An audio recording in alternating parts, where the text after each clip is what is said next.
Hello दोस्तों, कैसे हैं आप। आ गया हूँ एक और मज़ेदार वीडियो लेकर। आज हम कंटिन्यू करेंगे हमारा चैप्टर। स्टार्ट करेंगे परसेंटेज यील्ड के साथ। ठीक है, परसेंटेज यील्ड क्या होता है, ठीक है, उसके बारे में डिस्कस करेंगे, कुछ क्वेश्चंस देखेंगे, फिर हम कंसंट्रेशन टर्म्स में एंटर करेंगे। ठीक है, तो परसेंटेज यील्ड क्या होता है, इसका एक फार्मूला बन जाता है बेसिकली। ठीक है, जो आपको मैं दिखा देता हूँ क्या होता है इसका फार्मूला। परसेंटेज यील्ड का मतलब actual yield divided by theoretical yield into 100%। ये परसेंटेज यील्ड निकालने का फॉर्मूला। अब इसका मतलब क्या है वो आपको मैं बताता हूँ। परसेंटेज यील्ड का मतलब कितना बना और कितना बनना चाहिए था, ठीक है, उसका परसेंटेज। एक्चुअल यील्ड का मतलब होता है कितना बना रिएक्शन में, कितना बना। और थियोरेटिकल यील्ड का मतलब होता है कितना बनना चाहिए।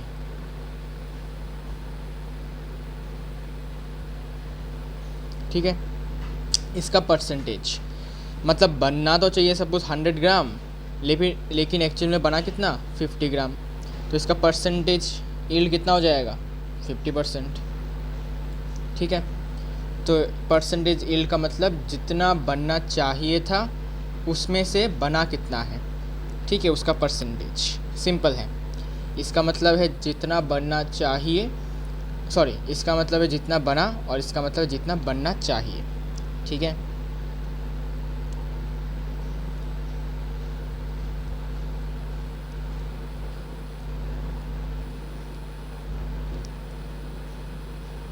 जितना बना,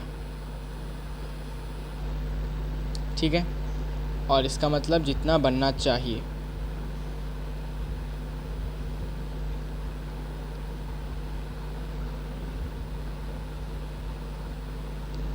ठीक है,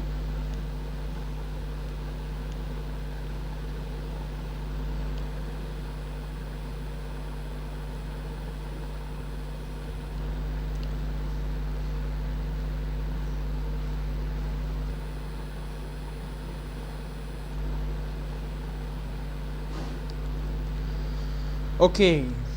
अब क्वेश्चन देखते हैं बढ़िया सा। जी मेन जे एडवांस के क्वेश्चंस हैं अच्छे खासे इसके ऊपर। सपोज पहला question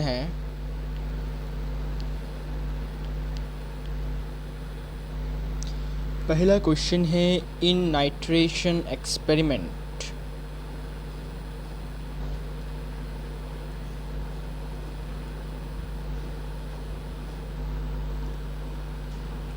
$25 gram of benzene actually में बेंजीन आपने पढ़ा होगा, है ना। बेंजीन करके एक सब्सटेंस होता है ऑर्गेनिक कंपाउंड में, ठीक है, C6H6। ठीक है, ओके। तो बेंजीन गेव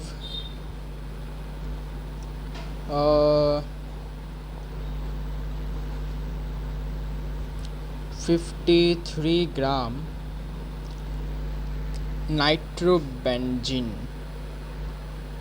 बेंजीन होता है वैसे इसका प्रोनाउंसिएशन, ठीक है, benzene, nitrobenzene and benzene. Then we have to find the percentage yield. ठीक है, नाइट्रेशन क्या होता है वो पहले आपको जानना होगा भाई। नाइट्रेशन क्या चीज़ है ना। नाइट्रेशन का मतलब है जब भी बेंजीन में कोई भी नाइट्रोजेनस कंपाउंड का रिएक्शन होता है बेंजीन के साथ, ठीक है, तो बेसिकली बेंजीन में 6 कार्बन 6 हाइड्रोजन होता है। तो जब भी नाइट्रेशन होता है तो एक नाइट्रोजेनस कंपाउंड जो है वो ना बेंजीन के साथ लिंक हो जाता है, ठीक है, एक हाइड्रोजन हट जाता है और बेसिकली एक नाइट्रोजनस कंपाउंड उसमें चेन में घुस जाता है एज ए सब्सटीट्यूट। ओके, इसी को नाइट्रेशन प्रोसेस कहा जाता है। ऐसे ही नाइट्रेशन है, मिथाइलेशन है, क्लोरीनेशन है, सल्फोनेशन है, ठीक है, ऐसे घुमा घुमा के क्वेश्चन तुमको दिए जाएंगे। अब बेसिकली देखते हैं कि भाई इसका रिएक्शन कैसा है, बिकॉज बिना रिएक्शन के तो हम कर नहीं कर सकते भाई, है ना, परसेंटेज यील्ड नहीं निकाल सकते, है ना। तो बेसिकली इसका जो केमिकल रिएक्शन है वो कुछ दिखने में कुछ ऐसा है, ठीक है। सबसे पहले मैं आपको बेसिकली केमिकल इक्वेशन लिख के दिखाऊंगा, फिर स्ट्रक्चरल तरीके से मैं आपको दिखाऊंगा। तो बेंजीन का है C6H6 प्लस नाइट्रेशन, मतलब कोई भी नाइट्रोजनस कंपाउंड जैसे कि नाइट्रिक एसिड, ठीक है। ये जब भी इसके साथ रिएक्ट करता है तो बन जाता है नाइट्रोबेंजीन। क्या बनता है? नाइट्रोबेंजीन, ठीक है। इसका फॉर्मूला क्या होता है? C6H5NO2 प्लस वाटर बनता है, ठीक है। और बेसिकली ये जो आपका केमिकल इक्वेशन है ये ऑलरेडी बैलेंस्ड होता है, 6 कार्बन 6 कार्बन, यहाँ पर 7 हाइड्रोजन 7 हाइड्रोजन, 3 ऑक्सीजन 3 ऑक्सीजन और 1 नाइट्रोजन, ठीक है। ये ऑलरेडी बैलेंस्ड होता है, तो इसको और बैलेंस करने की ज़रूरत नहीं होती, तो it is very good for us, है ना। नाउ हमें क्वेश्चन में क्या बोला गया है कि अगर हम बेंजीन का 25 ग्राम लेते हैं तो नाइट्रोबेंजीन का 53 ग्राम्स बनता है, ठीक है। तो आपको मैंने क्या बोला था, क्वेश्चन में हमेशा मोल गिवन होंगे ज़रूरी नहीं है, कभी कभी आपके क्वेश्चन में मास भी गिवन होगा, तो आपको मास से क्या करना होगा, ऑब्वियसली मोल्स में कन्वर्ट करना होगा, ठीक है। अच्छा, अब देखिए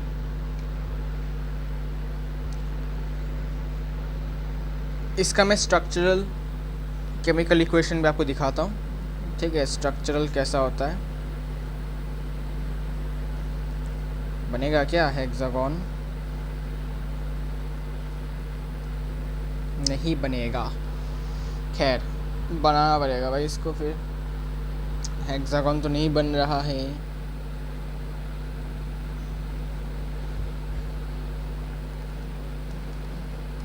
सर्कल बन रहा है, तो हेक्सागोन बनाना होगा।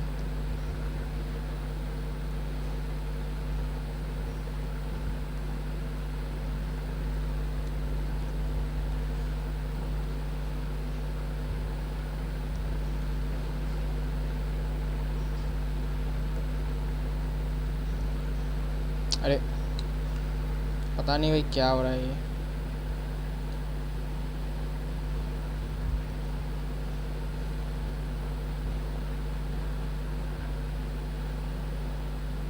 चलो बन तो गया।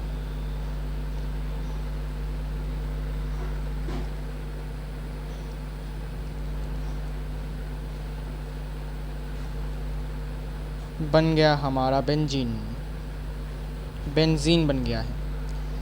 थोड़ा सा छोटा कर देता हूँ साइज इसका, ठीक है। और इसके चारों तरफ आपके हाइड्रोजन लगे होते हैं, ऐसा ऐसा ऐसा, फिर ऐसा, फिर ऐसा और ऐसा, ठीक है। तो कुछ ऐसे आपका बेंजीन का स्ट्रक्चर होता है। अब इस बेंजीन के स्ट्रक्चर में जब कोई भी नाइट्रोजनस कंपाउंड जिसमें नाइट्रोजन है, ठीक है, तो इस प्रोसेस को हम क्या कहते हैं? नाइट्रेशन कहते हैं। जाहिर सी बात है भाई, नाम में ही काम है इसका, नाइट्रेशन मतलब नाइट्रोजन कुछ ऐड हो रहा होगा, है ना, नाइट्रोजनस कंपाउंड कुछ ऐड हो रहा होगा। तो बेसिकली क्या होता है, बेसिकली आपका यहाँ पर कोई सा भी एक हाइड्रोजन हटा सकते हो, है ना, ये इनमें से कोई सा भी एक हाइड्रोजन हट जाता है, हट के आपका नाइट्रोजन डाइऑक्साइड यहाँ पर ऐड हो जाता है, ठीक है। तो पहले ये था C6H6, तो अभी C तो भाई 6 ही है, ठीक है। कहाँ पर कार्बन है? यहाँ पर एक कार्बन, यहाँ पर एक कार्बन, यहाँ पर एक कार्बन, यहाँ पर और यहाँ पर एक कार्बन। लेकिन हाइड्रोजन पहले 6 थे, अभी 5 है।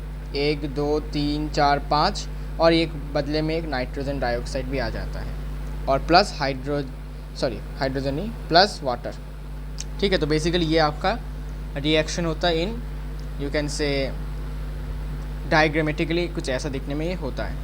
ठीक है, अगर हम इसको अच्छे से डायग्राम की मदद से देखें तो। खैर, अब बात यह है कि क्वेश्चन को डील कैसे करना है। सबसे पहले क्वेश्चन में हम इसको रीड कैसे करेंगे, तो तुम बोलोगे भाई इसको रीड करना बहुत आसान है।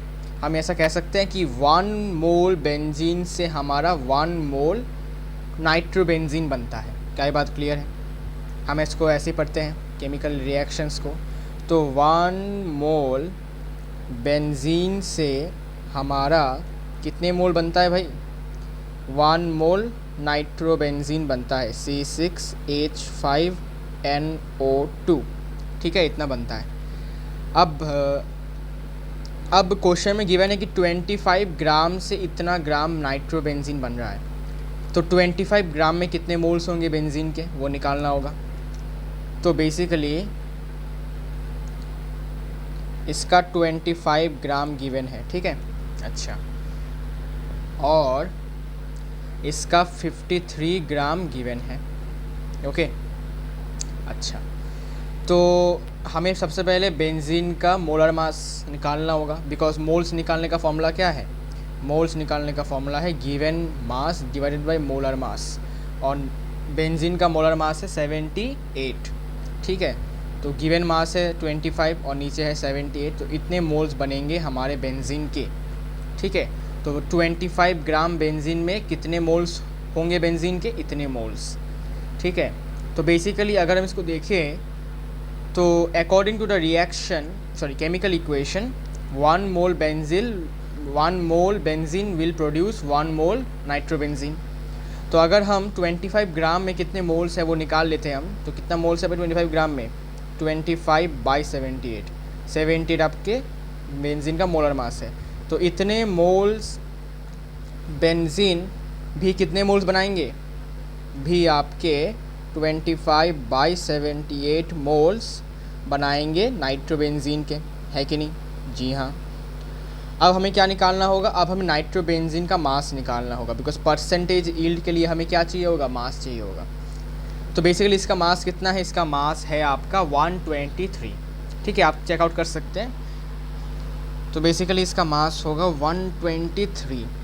तो नाउ मैं यहाँ पर लिखता हूँ mass of 25/78 mole C6H5NO2 will be moles into molar mass. Moles into molar mass of C6H5NO2 is 123 grams. Okay, calculate करना होगा इसको।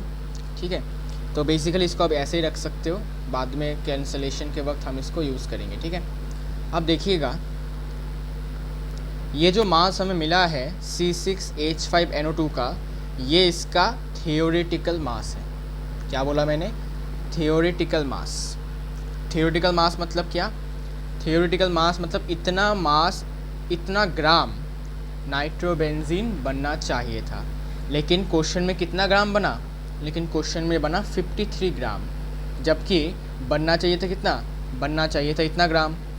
तो परसेंटेज यील्ड कितना हो जाएगा? निकाल सकते हैं। तो क्वेश्चन में जो भी गिवन रहेगा, क्वेश्चन में बेसिकली आपका एक्चुअल यील्ड गिवन रहता है। ठीक है, यहाँ पर क्वेश्चन में आपका एक्चुअल यील्ड गिवन था, और परसेंटेज यील्ड निकालने के लिए हमें थियोरेटिकल यील्ड निकालना ज़रूरी था। ठीक है, तो हमने जो निकाला ये हमारा थियोरेटिकल यील्ड है, मतलब जितना मास का नाइट्रोबेंजीन बनना चाहिए था 25 ग्राम बेंजीन से। ठीक है, लेकिन बना कितना? 53 ग्राम। तो परसेंटेज यील्ड कितना हो जाएगा भाई?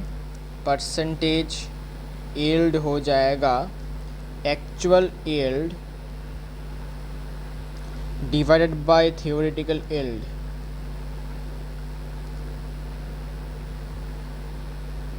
Theoretical yield into 100%। Actual yield कितना है भाई? एक्चुअल यील्ड क्वेश्चन में गिवन है 53 ग्राम्स, 53 ग्राम्स डिवाइडेड बाय, लेकिन एक्चुअली में बनना कितना चाहिए था? इतना ग्राम, 25/78 इंटू 123 इंटू 100%। थोड़ा गंदा कैलकुलेशन आएगा ये, ठीक है, देखते हैं कितना आता है। बेसिकली ये आएगा 25 इंटू 123 डिवाइडेड बाई 78, 39.42 आता है बेसिकली। 53 डिवाइडेड बाई 39.42 कुछ आता है, 0.1 ओके इंटू 100, 1.344% आता है, ठीक है, 1.344% का आता है, 1.34% आता है इसका, ठीक है। तो बेसिकली इतना परसेंटेज यील्ड हुआ, मतलब बनना तो चाहिए था बनना तो चाहिए था इतना ग्राम, लेकिन बन गया इतना। तो इसका परसेंटेज निकालते हैं तो ये होता है आपका परसेंटेज यील्ड। समझ आया कैसे निकालते हैं इसको, क्वेश्चन को कैसे किया जाता है? एक और क्वेश्चन करेंगे तो और क्लैरिटी मिलेगा आपको, ठीक है। ओके, तो बेसिकली बेंजीन है ये आपका C6H6 और ये आपका नाइट्रोबेंजीन है C6H5NO2, ठीक है। ऐसे ही बहुत सारे प्रोसेस हैं, नाइट्रेशन, सल्फोनेशन, क्लोरीनेशन, ठीक है, मिथाइलेशन, ठीक है। ऐसे बहुत सारे क्वेश्चंस आपको मिल जाएंगे, आपके JEE जे एडवांस के क्वेश्चंस PYQ में मिल जाएंगे बेसिकली। ऐसे इसी तरह एक और क्वेश्चन लाया हूँ मैं। Question, methylation of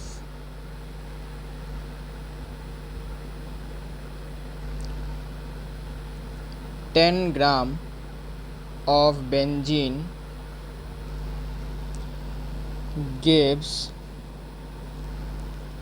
9.2 gram of toluene, toluene भी बोलते हैं इसको, टोलुइन या फिर टोलुइन जो भी बोलो, टोलुइन बोल सकते हो इसको अच्छे से। Calculate the percentage yield of toluene. अब टोलुइन का एक और नाम है मिथाइल बेंजीन, ठीक है। मिथाइल बेंजीन को ही टोलुइन कहा जाता है, IUPAC नेमिंग है इसका, ठीक है। बेसिकली IUPAC नेमिंग है मिथाइल बेंजीन, ठीक है, और इसका कॉमन नेम है टोलुइन, ठीक है। खैर कोई बात नहीं, हमें परसेंटेज यील्ड निकालने से मतलब है। अब इसका रिएक्शन कैसा होता है? रिएक्शन बेसिकली मैं आपको डायरेक्ट वो दिखाता हूँ, पहले तो केमिकल इक्वेशन आपको लिख के दिखाता हूँ, फिर आपको डायग्रामेटिकली दिखाऊंगा। तो बेसिकली C6H6 बेंजीन है, मिथाइलेशन मतलब कोई भी मिथाइल ग्रुप लग जाएगा, ठीक है, जैसे कि CH3, ठीक है, मिथाइल ग्रुप लग जाएगा, एल्काइल ग्रुप। तो लगने के बाद ये बंदा जो है ये बन जाता है मिथाइल बेंजीन C6H5CH3, ठीक है, प्लस HCl। ये इसका कंप्लीट रिएक्शन है, बैलेंस ऑलरेडी है, C6 यहाँ पर कितने 9 हाइड्रोजन, यहाँ पर 8 और यहाँ पर 9 हाइड्रोजन है। यहाँ पर आपका बेसिकली HCl तो है लेकिन यहाँ पर क्लोरीन नहीं है बेसिकली। रुको, तो फिर कुछ तो गड़बड़ है भैया। एक्चुअली CH3 के साथ Cl है एक, जो मैं लिखना भूल ही गया। यहाँ पर Cl है और कैटलिस्ट भी यूज़ होता है basically, aluminium chloride catalyst use होता है, ठीक है। एल्यूमिनियम क्लोराइड एक सॉल्ट है बेसिकली। तो अल्टीमेटली ये आपका केमिकल इक्वेशन होता है, बैलेंस्ड ऑलरेडी है। तो कैटलिस्ट यूज़ होता है इस रिएक्शन में, और इस रिएक्शन में मिथाइल ग्रुप ऐड किया जाता है, ठीक है, यूजिंग द मिथाइल क्लोराइड, ठीक है। मिथाइल क्लोराइड आपका यूज़ किया जाता है जिससे कि मिथाइल ग्रुप जो है इसके साथ चिपक जाता है, इसके चेन के साथ, ठीक है, और एक हाइड्रोजन को हटा देता है। तो इसका डायग्रामेटिकली अगर आपको मैं दिखाता हूँ तो कैसा होगा देखो। और इसका जो मतलब यू कैन से बैलेंसिंग है सबसे सेटिस्फाइंग है, बिकॉज बैलेंस करने की ज़रूरत ही नहीं होता। अब देखिए सेम टू सेम डिट्टो है, इसका जैसा डिट्टो फिर से कॉपी करते हैं। ठीक है, तो ये आपका बेंजीन है। अब बेंजीन में आपका लग गया CH3Cl के साथ रिएक्ट हो गया in the presence of a catalyst AlCl3। Catalyst use हुआ AlCl3 और बन गया अपना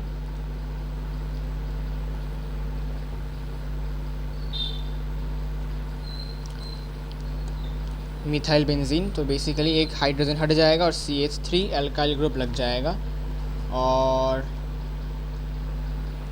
HCl भी प्रोड्यूस होगा। ठीक है, अब देखा जाए तो अगर हम देखें क्वेश्चन में क्या गिवन है वो थोड़ा सा हमें पहले देखना ज़रूरी है। तो पहले हम केमिकल इक्वेशन को अगर हम रीड करते हैं तो हम इसको ऐसे कह सकते हैं कि 1 mole benzene will produce 1 mole toluene, या फिर मिथाइल बेंजीन, कुछ भी कह सकते हो। तो अगर 1 मोल बेंजीन 1 मोल टोलुइन बना सकता है, तो क्वेश्चन में बोला है कि 10 ग्राम बेंजीन 9.2 ग्राम टोलुइन बनाता है। तो 10 ग्राम में कितने मोल्स बेंजीन होंगे वो निकाल सकते हैं, तो उतने मोल्स भी इतने ही मोल्स बनाएंगे।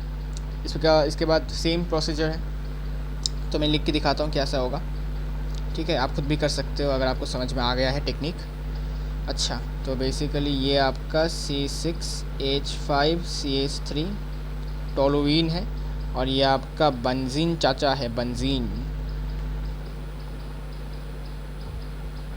ये आपके बेंजीन चाचा और ये आपके टोलुइन चाचा।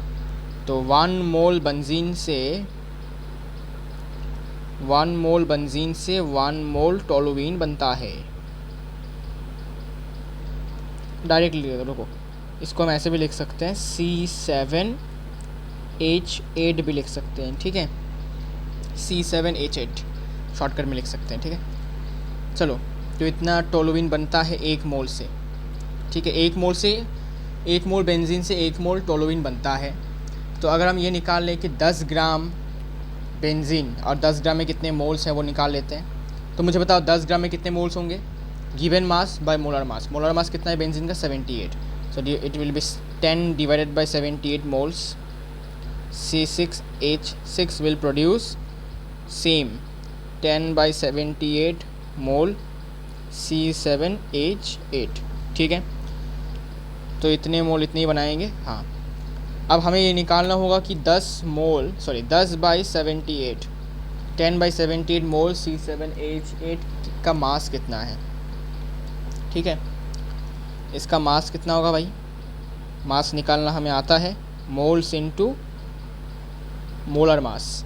अब मिथाइल बेंजीन का या फिर टोलुइन का मास कितना है कैलकुलेट करेंगे तो 92 होता है बेसिकली, इतना ग्राम्स। ठीक है, ओके। नाउ ये जो मास निकला है ये टोलुइन का थियोरेटिकल मास है। थियोरेटिकल मतलब जो बनना चाहिए था, इतना मास टोलुइन का बनना चाहिए था अगर हम 10 ग्राम बेंजीन लेते। लेकिन क्वेश्चन के अकॉर्डिंग कितना ग्राम बना टोलुइन? 9.2 ग्राम बना। ये हमारा एक्चुअल यील्ड है और हमने जो निकाला वो है थियोरेटिकल यील्ड। तो परसेंटेज यील्ड हम निकाल सकते हैं। ठीक है,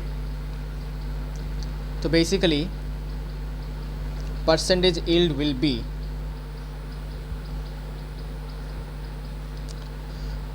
9.2 ग्राम एक्चुअली में बना, लेकिन बनना कितना चाहिए था? 10 by 78 इंटू 92 इंटू 100%। ठीक है, क्लियर है? तो कैलकुलेट करेंगे तो ये 78% आता है। ठीक है, ये आपका 78% आता है। तो ये आपका आंसर होगा,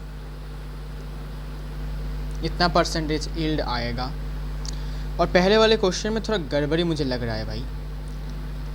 पहले वाले क्वेश्चन में मुझे पता नहीं क्यों थोड़ा सा गड़बड़ी तो लग रहा है। ठीक है, गड़बड़ी ये है कि इसका जो मास है कुछ ज़्यादा ही हो गया है, नाइट्रोबेंजीन का मास, ठीक है, इसका भी कुछ ज़्यादा ही हो गया है। ये 10 ग्राम होगा और ये आपका 13.2 ग्राम होगा। तो इसको फिर से निपटाते हैं, ठीक है। क्वेश्चन में थोड़ा सा रॉन्ग क्वेश्चन है, थोड़ा निपटाएंगे इसको फिर से। देखो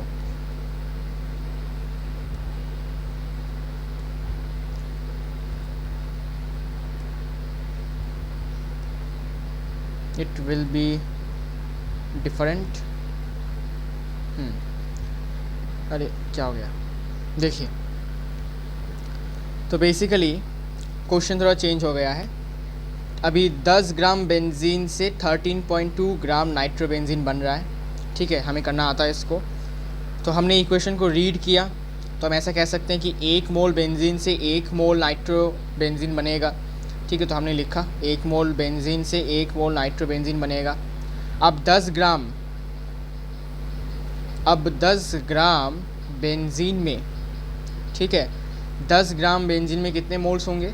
ऑब्वियसली मोल्स निकालना हमें आता है, given mass divided by benzene का मोलर मास 78, तो 10/78 मोल्स होंगे 10 ग्राम बेंजीन में। तो it will be 10 divided by 78 मोल, और इतने ही मोल्स आपके नाइट्रोबेंजीन के भी बनेंगे, ठीक है। सिंपल सा यूनिटरी मेथड हमने लगाया है। अब हमें क्या करना है, 10/78 मोल नाइट्रोबेंजीन का मास निकालना है, ठीक है। तो इसका मास कितना होगा भाई?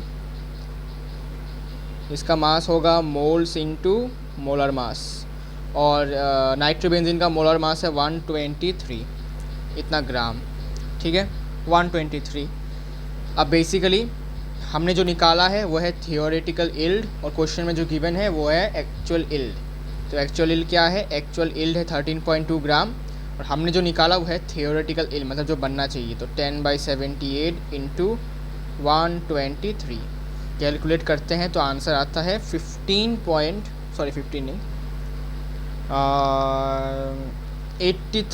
पॉइंट, रुको कैलकुलेट करता हूँ। अच्छा 1230 डिवाइडेड बाई 78, 15.76। अच्छा ठीक है, ठीक है, ठीक है, ठीक है, ठीक है, ठीक है। 13.2 डिवाइडेड बाई 15 पॉइंट दिस, हाँ 83.7% is the answer. It is the percentage yield, ठीक है। अब जाके थोड़ा सा क्वेश्चन थोड़ा अच्छा हुआ, ठीक है। क्वेश्चन में थोड़ा सा डेटा गलत था, तो डेटा को मैंने सही कर लिया, ओके। तो सेम प्रोसीजर है। अगर आपको परसेंटेज यील्ड कुछ ऐसे क्वेश्चन में गिवन है जिसमें ऑर्गेनिक कंपाउंड्स का नाइट्रेशन, मिथाइलेशन, ठीक है। अच्छा एक और बात नोट करके लिख लो, ठीक है। अगर या तो सिर्फ मिथाइलेशन क्लोरीनेशन वाला भी अगर आ जाता था, हाँ, तो नोट कर लो, नोट।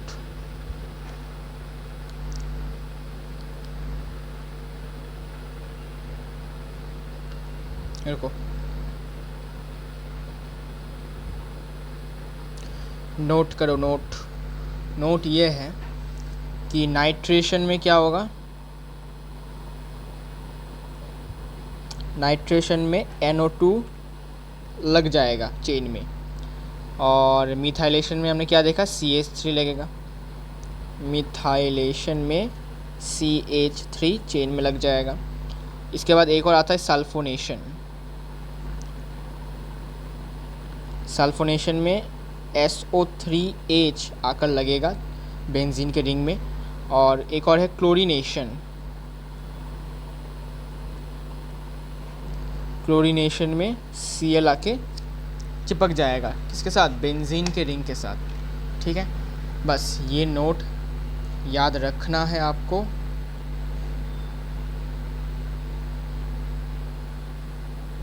ठीक है। ये वाला नोट आपको याद रखना है। ये आपका नोट हो गया है। इसके बाद फाइनली हम स्टार्ट करेंगे अभी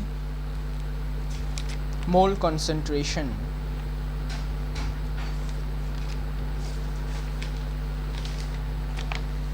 चलो, मोल कंसंट्रेशन नहीं, सॉरी, कंसंट्रेशन टर्म्स, ठीक है। तो बेसिकली कंसंट्रेशन टर्म्स में हमें क्या क्या पढ़ना है वो हमें थोड़ा सा समझना होगा। चलिए, लेकिन उससे पहले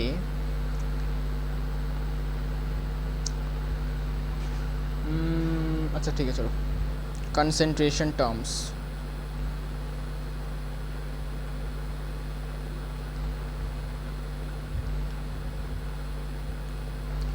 कंसंट्रेशन टर्म्स, कंसंट्रेशन टर्म्स, ठीक है। कंसंट्रेशन टर्म्स का मतलब होता है कि कितना सॉल्यूट प्रेजेंट है गिवन अमाउंट ऑफ सॉल्वेंट में, ठीक है। उसको हम कंसंट्रेशन कहते हैं बेसिकली। तो चलिए कंसंट्रेशन के बारे में थोड़ा और बातचीत करते हैं। कंसंट्रेशन बेसिकली ये डिफाइन करता है how much solute is present in given amount of solvent, ठीक है। और सॉल्वेंट, अच्छा हमेशा सॉल्वेंट होगा ऐसी ज़रूरत नहीं है, सॉल्यूशन भी हो सकता है, ठीक है। कभी कभी सॉल्वेंट भी हो सकता है, कभी कभी सॉल्यूशन भी हो सकता है। अब इसके कुछ टाइप्स होते हैं, 6 टाइप्स मैं आपको पढ़ाऊँगा बेसिकली, 6, 7, 8, ठीक है, बहुत सारे हैं। तो पहला हम क्या पढ़ेंगे, पहला हम पढ़ेंगे परसेंटेज कॉन्सेंट्रेशन टर्म्स, जो हम बचपन में पढ़ते आ रहे थे, है ना, क्लास 9th में। इसके 3 तरीके के होते हैं बेसिकली। एक है, देखो, एक है W/W%, मतलब मास परसेंट। दूसरा है वॉल्यूम/वॉल्यूम परसेंट। तीसरा है मास/वॉल्यूम परसेंट, ठीक है। देन नंबर 2 में क्या है, नंबर 2 में आता है एक न्यू टर्म मोलैरिटी, जिसको कैपिटल M से डिनोट किया जाता है। थर्ड क्या है, इसका छोटा भाई मोलैलिटी, L हो जाएगा, इसको स्मॉल m से डिनोट करते हैं। नंबर 4 मोल फ्रैक्शन, ठीक है, इसको काई से डिनोट करते हैं, ठीक है, बड़ा X ऐसा, ठीक है। इसका स्पेलिंग लिखने का तरीका ऐसा है, लेकिन इसका स्पेलिंग काई कहते हैं। इसको बोलो ची कह सकते हैं, चाय कह सकते हैं, है ना, लेकिन इसका एक्चुअल प्रोनाउंसिएशन काई है, ठीक है। तो ये X जैसा होता है दिखने में। इसके बाद मोल फ्रैक्शन के बाद है आपका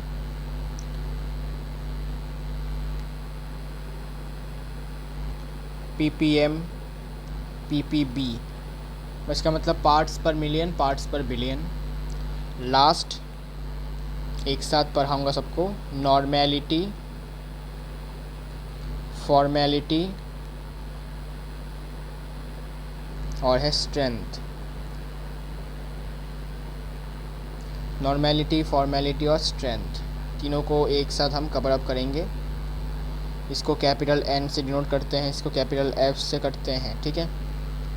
अच्छा, अब एक एक करके शुरू करते हैं। बचपन वाले तो सबको याद होंगे होंगे परसेंटेज वाले। चलिए स्टार्ट करते हैं। परसेंटेजेस कंसंट्रेशन टर्म्स,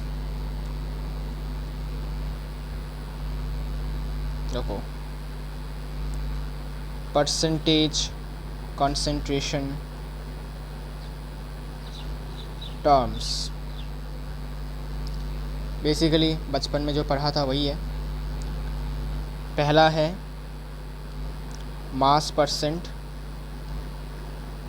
जिसको W/W% भी बोलते हैं, मास/मास परसेंट भी बोलते हैं, ठीक है भाई। इसको लिखने के तरीके बहुत सारे हैं। खैर, फॉर्मूला क्या है, डेफिनेशन क्या है, डेफिनेशन है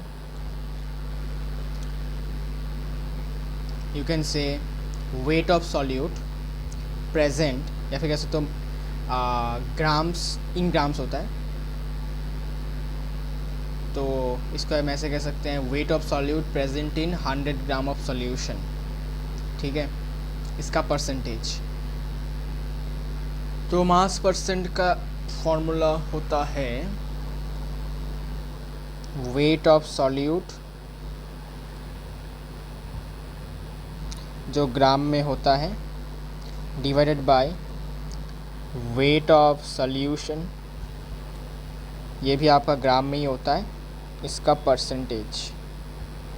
ठीक है, तो इसको स्टेटमेंट में कैसे लिखेंगे? स्टेटमेंट में लिखेंगे कि कितना ग्राम सॉल्यूट प्रेजेंट है 100 ग्राम सॉल्यूशन में। ठीक है, अमाउंट ऑफ सॉल्यूट, ठीक है, amount of solute present, amount of solute present in 100 gram of solution. ठीक है, तो स्टेटमेंट की मदद से इसको कुछ ऐसे लिखा जाता है, कितना अमाउंट सॉल्यूट का प्रेजेंट है 100 ग्राम के सॉल्यूशन में। ठीक है, अमाउंट ऑफ सॉल्यूशन मतलब weight of solution in this case. ठीक है, और वो भी ग्राम्स में होगा, दोनों यूनिट ध्यान रखना। ठीक है, क्योंकि यहाँ पर यूनिट का बहुत चक्कर है बाबू भैया। चलो आगे बढ़ते हैं। और ये आपका टेम्परेचर इंडिपेंडेंट होता है, लिख देता हूँ, टेम्परेचर इंडिपेंडेंट मतलब टेम्परेचर इंडिपेंडेंट मतलब टेम्परेचर के बदलने से इस पर कोई असर नहीं होगा।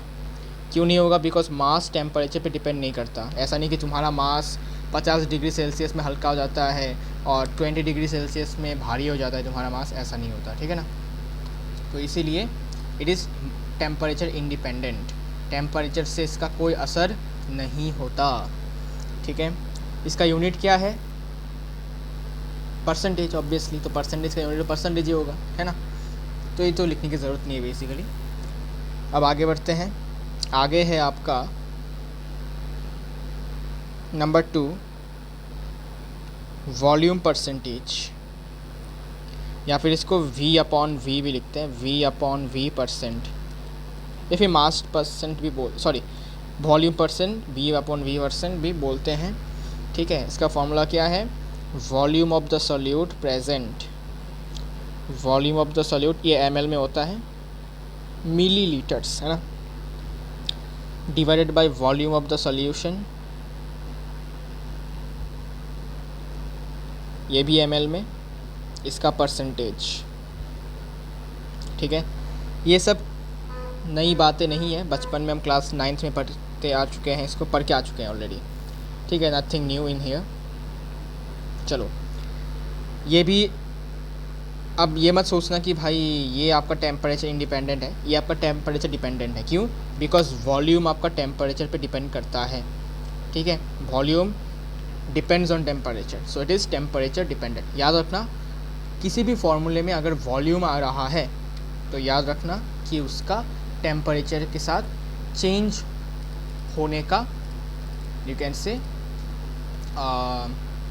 कनेक्शन है, चेंज होगा वो टेम्परेचर के बदलने से। अब स्टेटमेंट में कैसे लिखेंगे इसको? स्टेटमेंट में लिखते हैं इसको कुछ ऐसे,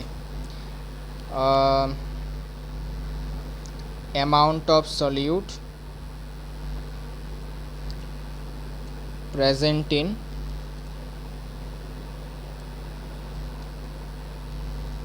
100 ml ऑफ सॉल्यूशन। ठीक है, amount of solute present in 100 ml of solution. ठीक है, अमाउंट ऑफ सॉल्यूट यहाँ पर वॉल्यूम की बात कर रहा हूँ। ठीक है, वॉल्यूम ml में होगा बेसिकली। तो 100 ml ऑफ सॉल्यूशन में कितना सॉल्यूट, कितना ml का सॉल्यूशन, कितना ml का सॉल्यूट प्रेजेंट है, उसको हम कहते हैं volume percentage. And remember one thing, it is temperature dependent, temperature dependent.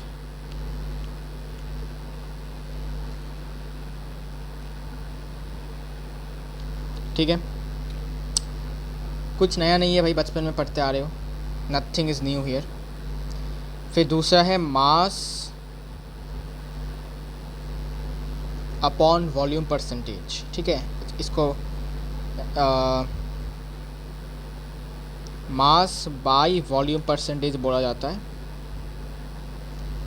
ठीक है, weight upon volume percentage shortcut में लिखा जाता है। फॉर्मूला क्या है पता है आपको? Weight of solute in, weight of solute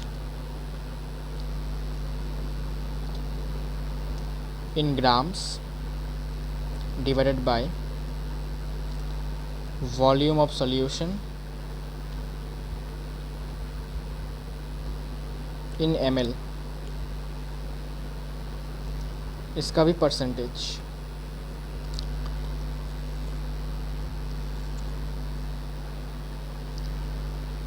so this is your mass by volume percentage या फिर weight by volume percentage, W/V percentage. Statement के मतलब स्टेटमेंट वाइज कैसे लिखते हैं बताता हूँ।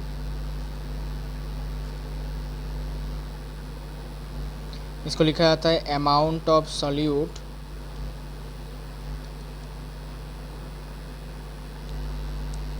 प्रेजेंट इन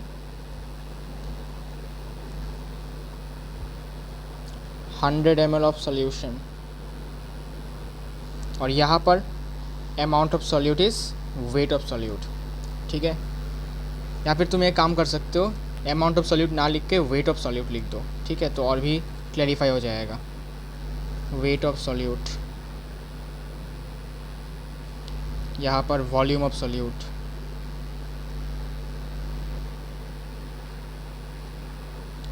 यहाँ पर फिर से weight of solute.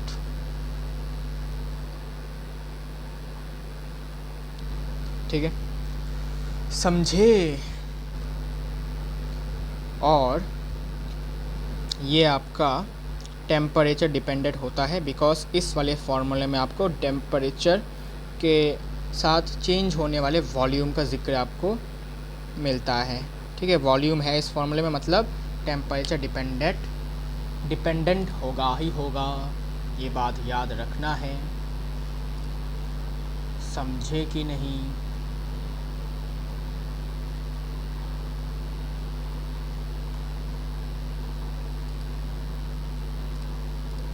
Okay,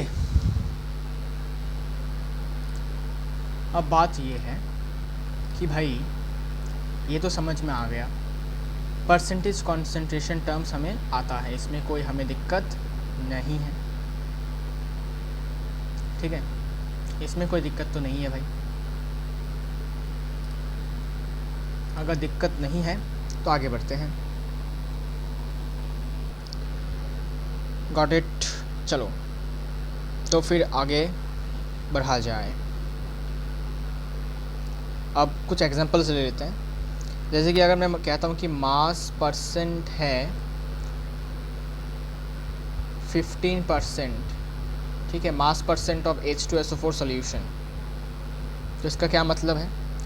mass percent का मतलब है 15% का, ये मतलब होता है कि 100 ग्राम H2SO4 वाले सॉल्यूशन में, जहाँ पर H2SO4 भी है और पानी भी है, ठीक है, मान लेते हैं सॉल्वेंट पानी है, उसमें से 15 ग्राम आपका सॉल्यूट है, मतलब सिर्फ और सिर्फ H2SO4 है। बाकी का आपका जो 85 ग्राम है वो आपका सॉल्वेंट होगा, H2O सॉल्वेंट मतलब पानी।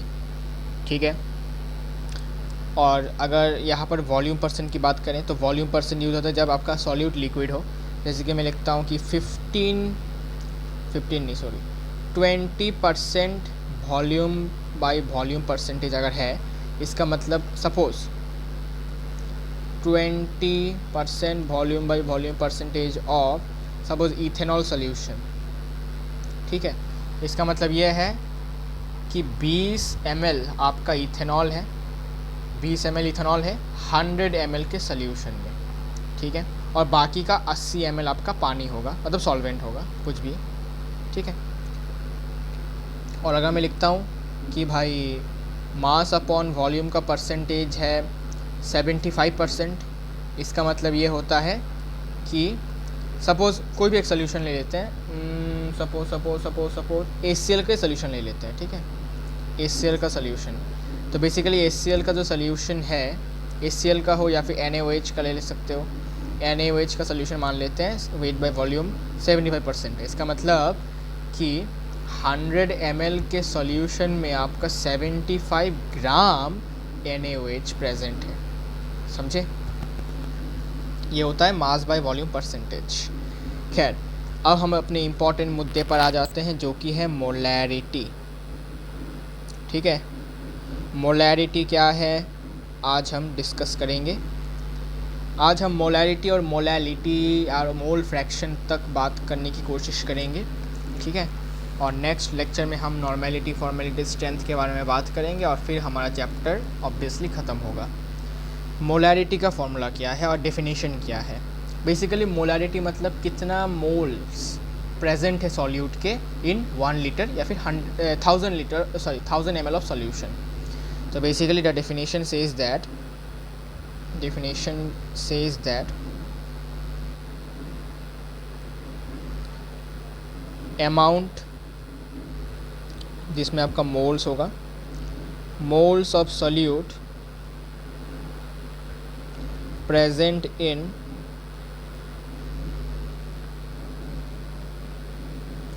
1 लीटर या फिर 1000 ml ऑफ सॉल्यूशन। ठीक है, 1 लीटर या फिर 1000 ml सॉल्यूशन में कितने मोल्स सॉल्यूट के प्रेजेंट है उसको हम मोलैरिटी से डिफाइन करते हैं। तो बेसिकली यहाँ से हमें मोलैरिटी का एक फॉर्मूला बनता हुआ दिख जाता है।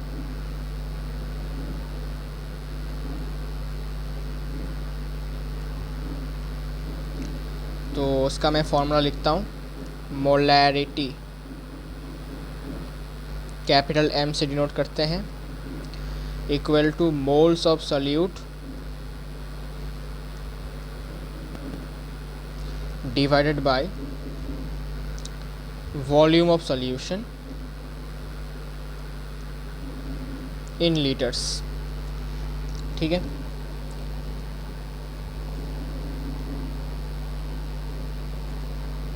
ये आपका फॉर्मूला। मोलैरिटी का मतलब है कितना मोल सॉल्यूट का प्रेजेंट है 1 लीटर वॉल्यूम ऑफ सॉल्यूशन में या फिर 1000 ml वॉल्यूम सॉल्यूशन में। ठीक है, यहाँ से तुम मोल्स भी निकाल सकते हो। ठीक है, यहाँ से तुम मोल्स निकालने का एक और फार्मूला भी डिराइव कर सकते हो कि moles equals to molarity into volume of solution.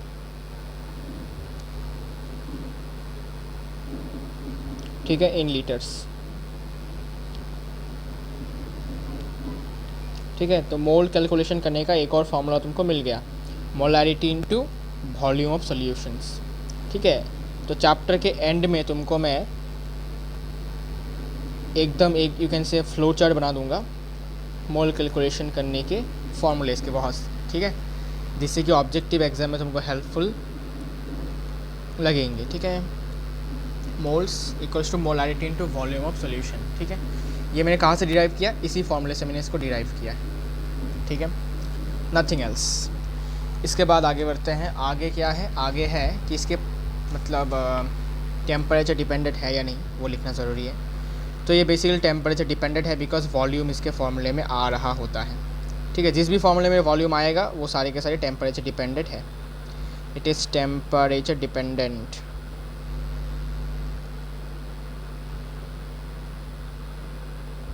ठीक है, टेम्परेचर डिपेंडेंट। और इसका यूनिट क्या है, यूनिट है मोलर, कैपिटल M यूनिट है मोलर। ठीक है, 1 मोलर 2 मोलर ऐसे ही इसका यूनिट है, यूनिट इज मोलर, और मोलर को भी कैपिटल M से ही डिनोट किया जाता है। ठीक है, चलो भाई आगे बढ़ा जाए, या फिर इसको लिख सकते हो मोल पर लीटर या फिर मोल इनटू लीटर इनवर्स। ठीक है, इनमें से कोई सा भी आप यूज़ कर सकते हो। ठीक है,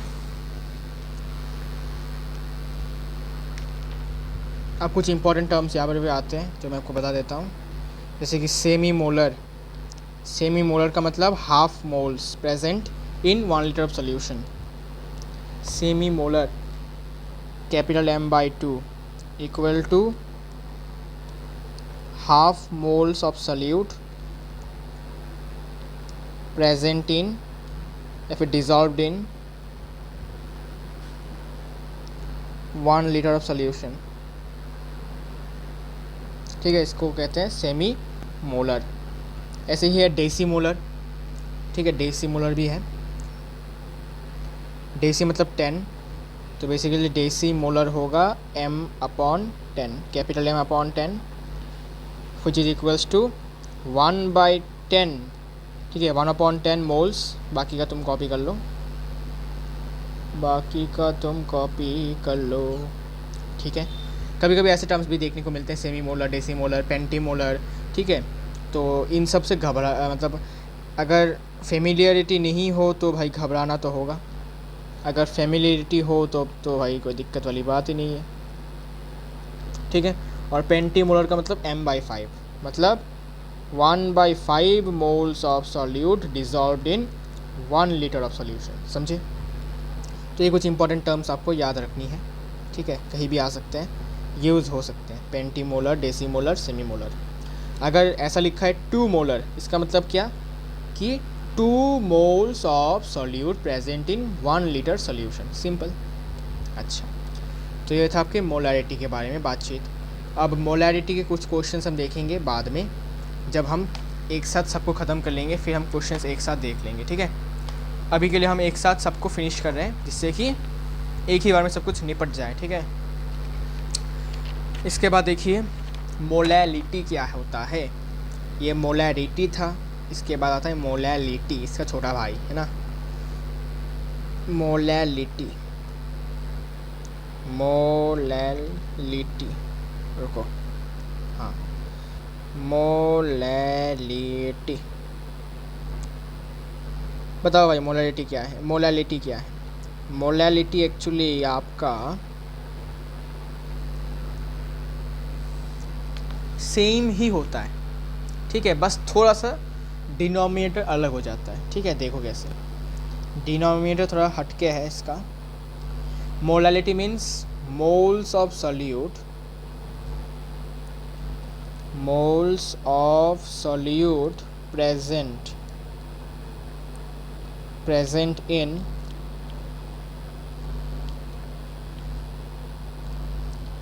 1 किलोग्राम या फिर 1000 ग्राम ऑफ सॉल्वेंट, समझे। अब भाई साहब यहाँ पर एंट्री हो जाता है आपके सॉल्वेंट का, ठीक है। तो यहाँ से मोलैलिटी का एक फॉर्मूला हमें बनाया जा सकता है, हम बना सकते हैं क्या। It is same moles of solute divided by weight of solvent in kilograms, weight of solvent in kg, ठीक है।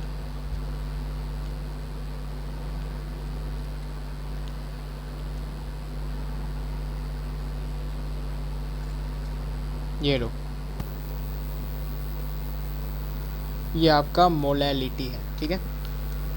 अब यहाँ से तुम मोल्स भी निकाल सकते हो बेसिकली, फिर से डेरिवेशन करके यहाँ से तुम मोल्स भी निकाल सकते हो। तो बेसिकली यहाँ से moles equal to molality into weight of solvent in KG, ठीक है। एक और मोल्स निकालने का फॉर्मूला बन गया, ठीक है।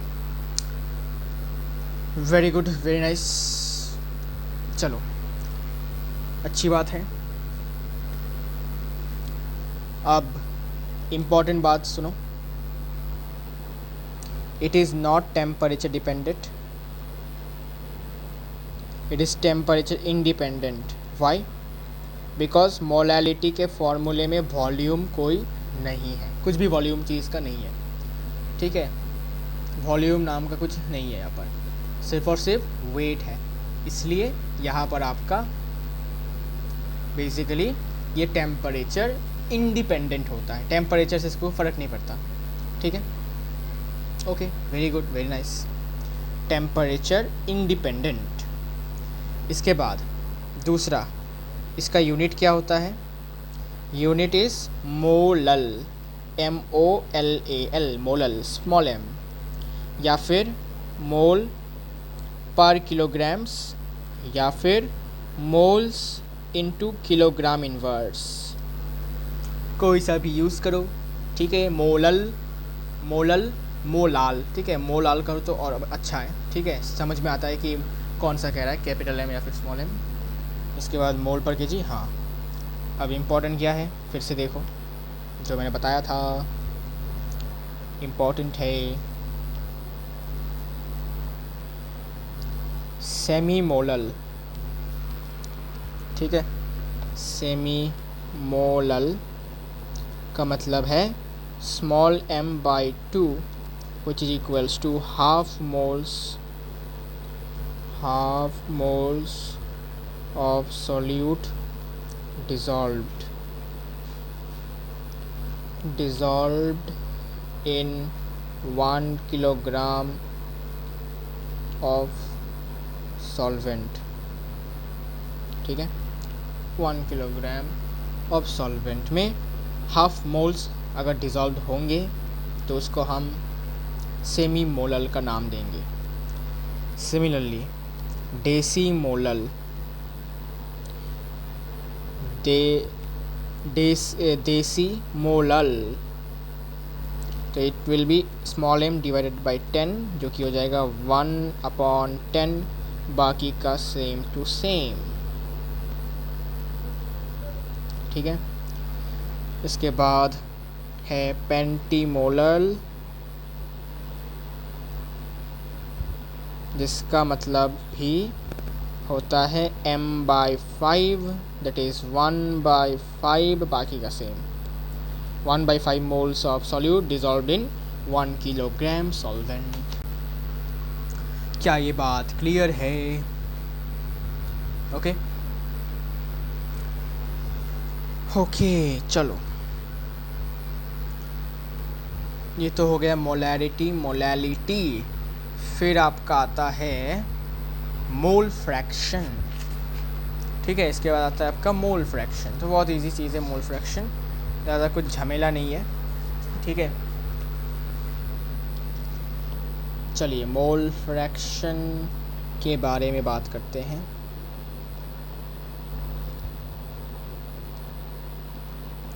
मोल फ्रैक्शन, ठीक है। ये मोलैलिटी था, ये मोलैरिटी था, अब ये मोल फ्रैक्शन है। मोल फ्रैक्शन में इसका डेफिनेशन क्या है? बेसिकली डेफिनेशन है moles of one component divided by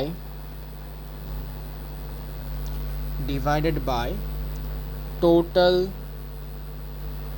number of moles of all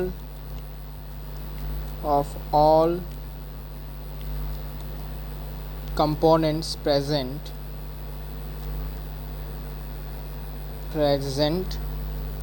in the solution,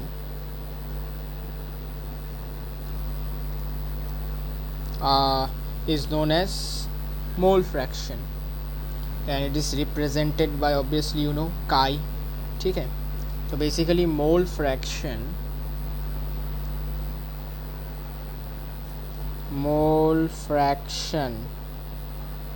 जिसको chi से डिनोट करते हैं ऐसे, ठीक है।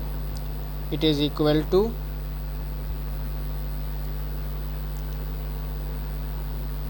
सपोज कोई भी कंपोनेंट है उसका moles, suppose n divided by n1 divided by n1 plus n2 plus n3 plus dot dot dot, ठीक है। जितने भी कंपोनेंट्स होंगे उतने ही प्लस होते जाएंगे, ठीक है। बस रेशियो है बेसिकली देखा जाए तो, ठीक है। बेसिकली रेशियो है।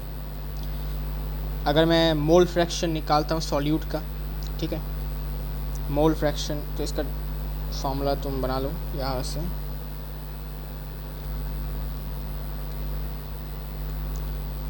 तो देखिए मोल फ्रैक्शन, अच्छा डायरेक्ट लिखता हूँ, मोल फ्रैक्शन ऑफ सॉल्यूट क्या हो जाएगा? बहुत आसान, मोल्स ऑफ सॉल्यूट, ठीक है, डिवाइडेड बाय, फिर से moles of solute plus moles of solvent, ठीक है। समझे? आसान। ऐसे ही अगर मैं आपसे कहूँ find the mole fraction of solvent. तो क्या करेंगे, अरे भाई बहुत आसान, मोल्स ऑफ सॉल्वेंट को डिवाइड कर देंगे total moles of the solution, that is moles of solute plus moles of solvent. ठीक है,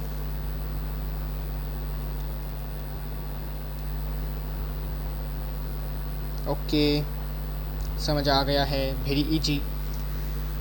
ठीक है, कुछ इम्पोर्टेंट बातें आपको मैं अभी बताता हूँ जो आपको याद रखनी है। क्या कि star mark, mole fraction of solute plus mole fraction of solvent equal to one. ठीक है, इसको हम यूनिटी कहते हैं। ठीक है, वन को हम यूनिटी कहते हैं। ठीक है, समझे भाई? हाँ जी। तो बेसिकली ये भी आपको याद रखना है कि सॉल्यूट और सॉल्वेंट के मोल फ्रैक्शन को अगर हम प्लस करेंगे तो 1 मिलेगा। तुम ट्राई कर सकते हो, तुम इसके और इसके मोल फ्रैक्शन को प्लस कर दो तो नीचे एलसीएम तो सेम ही आ रहा है, ऊपर भी सेम आ रहा है। सॉल्यूट ऑफ, अच्छा दिखाई देता हूँ भाई, देखो। तो देखो, मोल फ्रैक्शन ऑफ सॉल्यूट को बी से डिनोट करते हैं, याद रखना।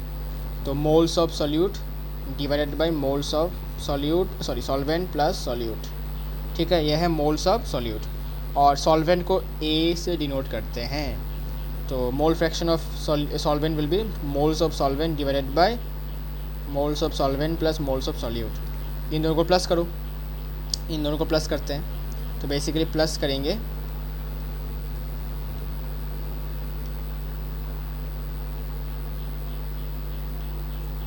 देखिए एलसीएम सेम आ रहा है, ऊपर क्या आ रहा है NB प्लस NA, दोनों ऊपर नीचे सेम, कैंसिल हो जाएगा, 1 आ जाएगा आंसर। ठीक है, तो mole fraction of solute and solvent plus करने से हमें 1 मिलता है, यूनिटी मिलता है। ठीक है, अब इम्पॉर्टेंट रिजल्ट्स भी याद रखना। पहला, range of mole fraction, range of mole fraction, mole fraction का जो रेंज है वो 0 से लेकर, सॉरी x लिख दिया गलती से, काई लिखना था। ठीक है, तो 0 से आपका 1 के बीच में रहता है मोल फ्रैक्शन, सॉरी 0 से लेकर 1 तक होता है रेंज मोल फ्रैक्शन का।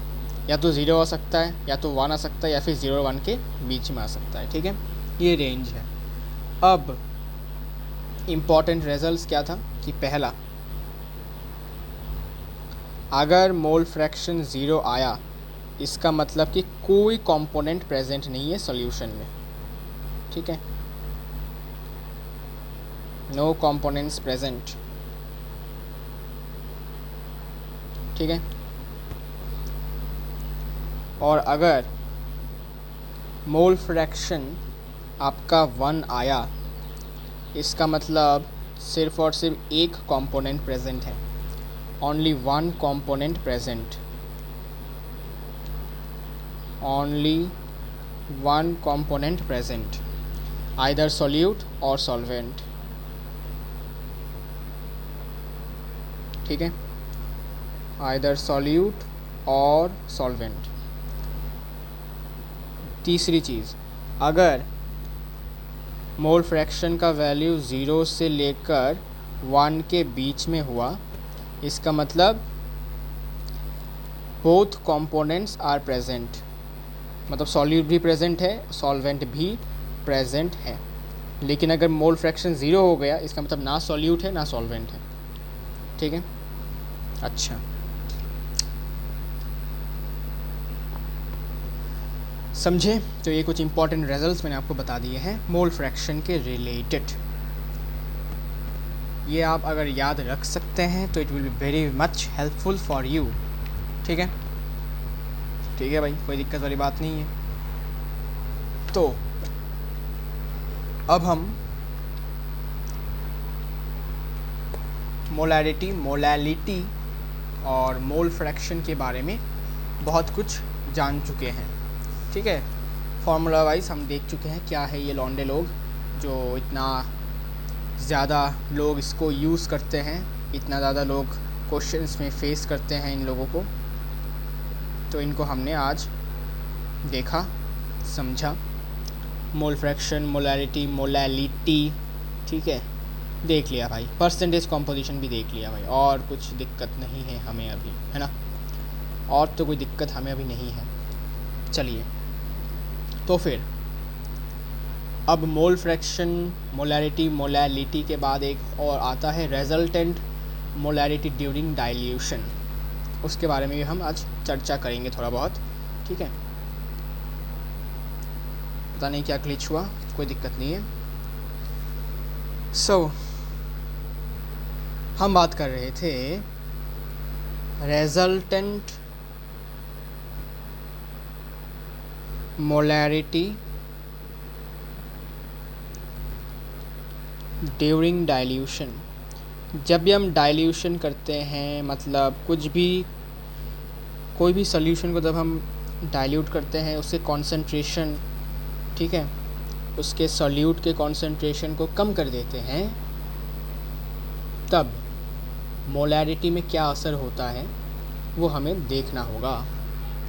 तो बेसिकली हम सपोज़ 2 कंटेनर लेते हैं, ये एक कंटेनर है और दूसरा सेम टू सेम ऐसा ही कंटेनर है, ठीक है। तो बेसिकली इसमें कुछ ना कुछ ऑब्वियसली होगा सॉल्यूशन, इसमें कुछ ना कुछ सॉल्यूशन तो होगा ही होगा।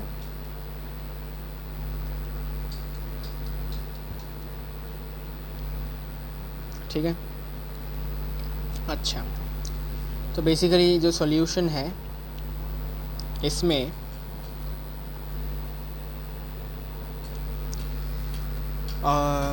सपोज़ इसका मोलैरिटी जो है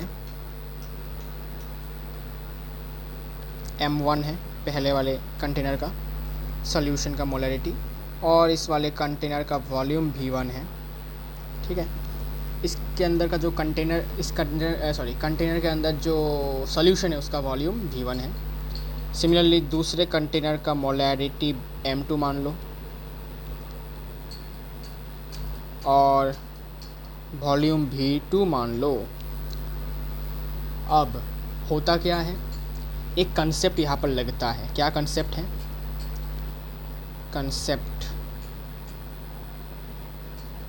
कॉन्सेप्ट ये है कि जब भी डाइल्यूशन होता है,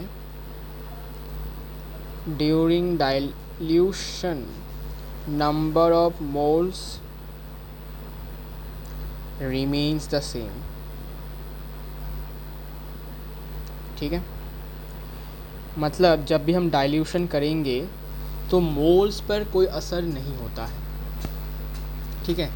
ये बात आपको याद रखना है कि मोल्स पर कोई भी असर नहीं होता, ठीक है। मोल्स कम ज़्यादा नहीं होते, ठीक है। मोल्स कम ज़्यादा क्यों नहीं होते? बिकॉज जैसे ही तुमने H2O इसमें ऐड किया तो क्या होगा, तो बेसिकली तुमने पानी का कॉन्सेंट्रेशन बढ़ा दिया, मतलब सॉल्वेंट का कॉन्सेंट्रेशन बढ़ा दिया, ठीक है। और सॉल्यूट जो है उसका कॉन्सेंट्रेशन तुमने क्या कर दिया, कम कर दिया? नहीं, तुमने सॉल्यूट का कॉन्सेंट्रेशन कम नहीं किया। तो हमने क्या किया भाई, तुमने सॉल्यूट तो वैसा ही रखा है, इट इज़ द सेम। तुमने बस सॉल्वेंट का अमाउंट बढ़ा दिया है, जिसके कारण से सॉल्यूट कम पड़ गया। और हमें लगता है कि जब हम डाइल्यूशन करते हैं तो हम सॉल्यूट के अमाउंट को कम कर देते हैं, ऐसा नहीं होता। हम सॉल्वेंट के अमाउंट को बढ़ा देते हैं, जिससे कि मेजॉरिटी में सॉल्यूट आ जाता, मेजॉरिटी में सॉल्वेंट आ जाता है, सॉल्यूट कम पड़ जाता है, इसलिए जो सॉल्यूशन है वो पतला हो जाता है, डाइल्यूट हो जाता है, ठीक है। तो बेसिकली हम क्या करते हैं, जैसे कि अगर हम कोई भी एसिड को डाइल्यूट करते हैं, HCl एसिड को अगर हम डाइल्यूट करते हैं, तो बेसिकली हम उसके H+ के कॉन्सेंट्रेशन को क्या कर देते हैं, कम कर देते हैं। कैसे? बेसिकली हम ज़्यादा से ज़्यादा H2O डालते हैं, जिससे कि क्या होता है, जिससे आपका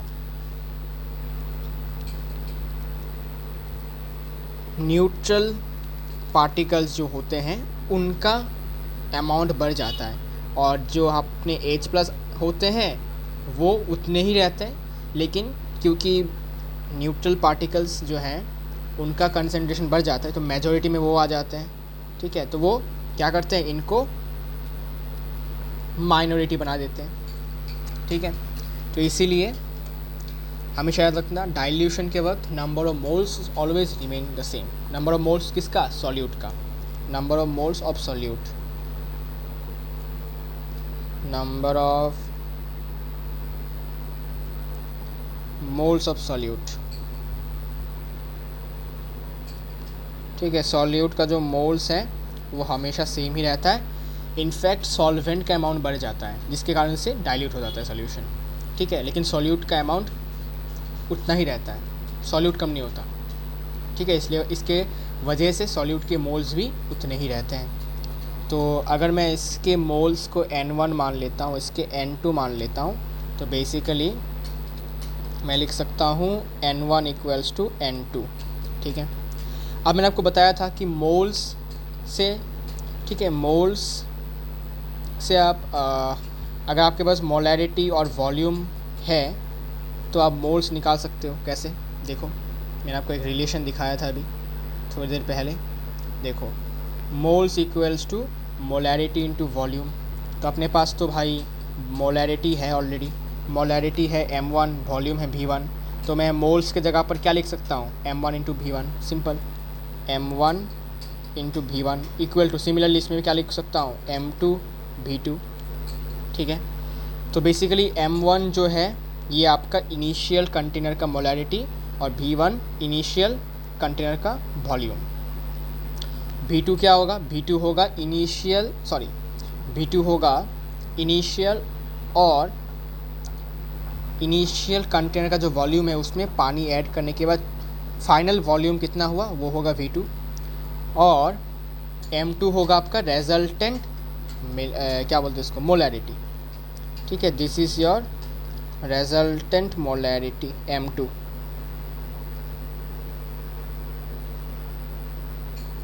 ठीक है, तो बेसिकली M2 आपका रेजल्टेंट मोलैरिटी है। आगे बढ़ते हैं, यहाँ से सिंपली तुम एक फॉर्मूला डिराइव कर सकते हो कि M2 will be equal to M1 V1 upon V2। ठीक है, M1 V1 upon V2।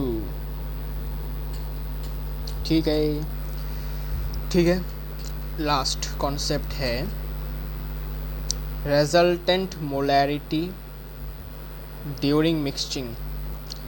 Resultant molarity during mixing है ना,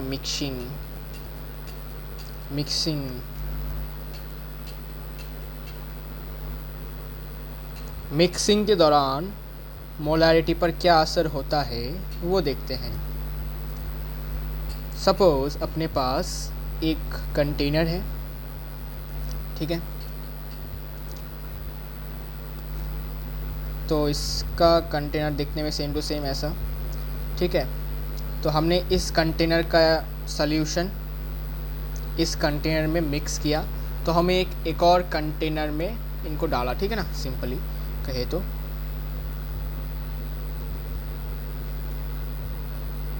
बड़ा सा कंटेनर हमने लिया, उसमें हमने डाला, तो हमने इस वाले कंटेनर का जितना भी इसके अंदर सॉल्यूशन था और इस वाले कंटेनर में जितने भी सॉल्यूशन था उनको लेकर इस वाले बड़े से कंटेनर में डाल दिया।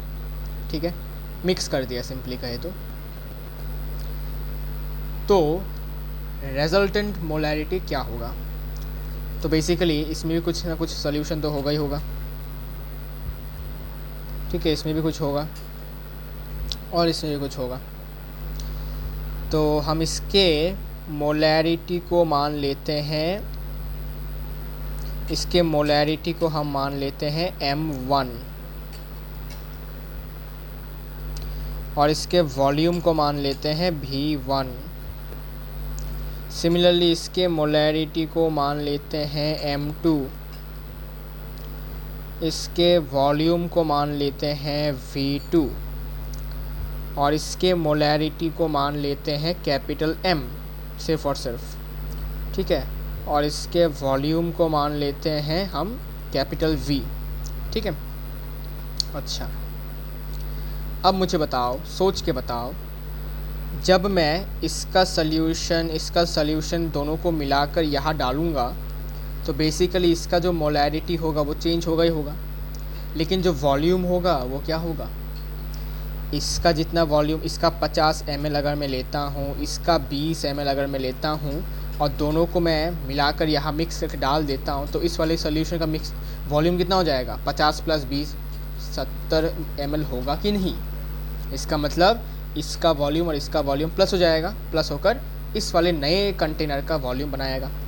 तो capital V will be equal to V1 + V2, ठीक है, सिंपल सा लॉजिक है ये, ठीक है। अच्छा, अब मान लेते हैं कि भाई इसमें आपके कितने मोल्स हैं, इसमें आपके N1 मोल्स हैं, इसमें N2 मोल्स हैं और इसमें N मोल्स हैं, ठीक है। Okay, very nice.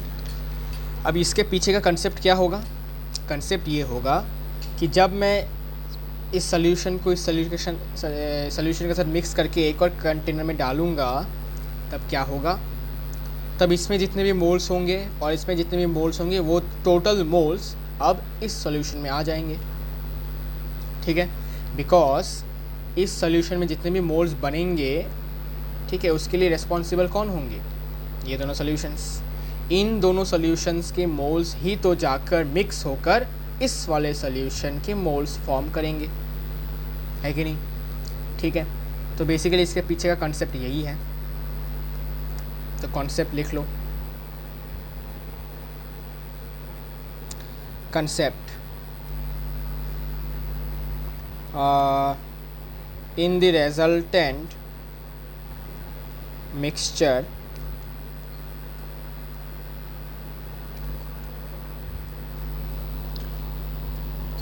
the total moles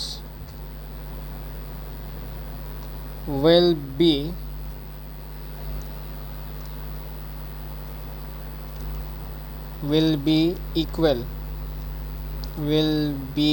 equal to the sum of the moles of the solutes present in different solutions, ठीक है। तो डिफरेंट सॉल्यूशंस में जितने भी सॉल्यूट्स प्रेजेंट हैं उनके जितने भी मोल्स होंगे उनका सम मिलाकर ही जितने मोल्स बनेंगे उतने ही मोल्स हमारे रिजल्टेंट मिक्सचर में होंगे, ये कंसेप्ट है। तो मैं ऐसा लिख सकता हूँ कि moles of N1 plus moles of N2 will be equal to moles of this container that is N। लिख सकता हूँ कि इसके और इसके मोल्स मिलाकर ही इसके मोल्स बनेंगे।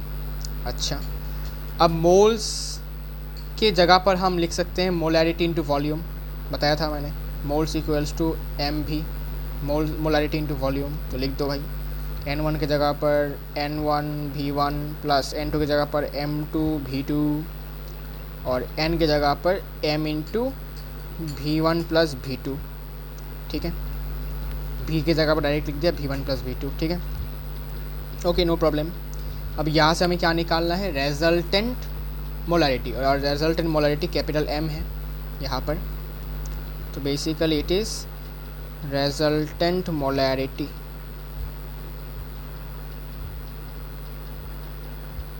रेजल्टेंट मोलैरिटी है ये। अब यहाँ से बेसिकली तुम क्या कर सकते हो, रेजल्टेंट मोलैरिटी निकाल सकते हो, जो कि हो जाएगा M1 V1 plus M2 V2 divided by V1 plus V2। ये हो जाएगा आपका रेजल्टेंट मोलैरिटी ड्यूरिंग मिक्सिंग के बाद रेजल्टेंट मोलैरिटी कुछ ऐसा फॉर्मूले की मदद से हमें निकालना होगा।